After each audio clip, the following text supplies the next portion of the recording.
Hi అండి, అందరికీ నమస్కారం. శ్రావణ మాసం సందర్భంగా మా తాండలో లాస్ట్ శనివారం అని చెప్పి మేము వెంకటేశ్వర స్వామి, ఆంజనేయ స్వామి మా ఊర్లో ఉన్న గుడి దగ్గర మేము పూజ చేసుకున్నాము. అక్కడనే నైవేద్యం వండేసి దేవునికి మేము సమర్పిస్తామన్నట్టు. అందరం తాండవాసులం అందరము వెళ్తాము. వెళ్ళి ఎవరిది వాళ్ళే నైవేద్యం వండుతాము.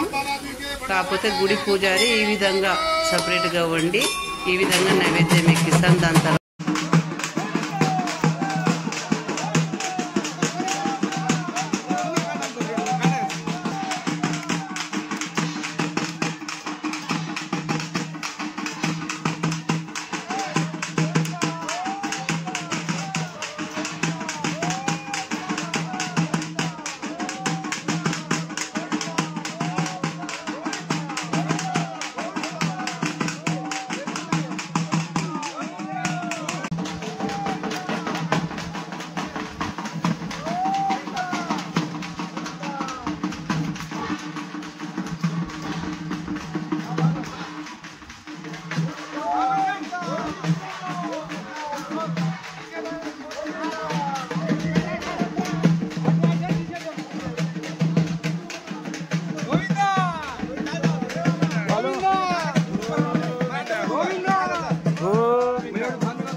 దేవుణ్ణి పల్లకి సేవలో ఊరేగింపుగా తాండాలోకి తీసుకొచ్చి ఘనంగా ఆటపాటలతోన ఊరేగిస్తాం.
ఈ విధంగా మా తాండలో శ్రావణ చివరి శనివారం రోజు మా దేవుణ్ణి పల్లకి సేవ ఘనంగా నిర్వహించుకుంటాము. మీకు ఈ వీడియో నచ్చితే లైక్ చేయండి, షేర్ చేయండి. Thank you for watching video.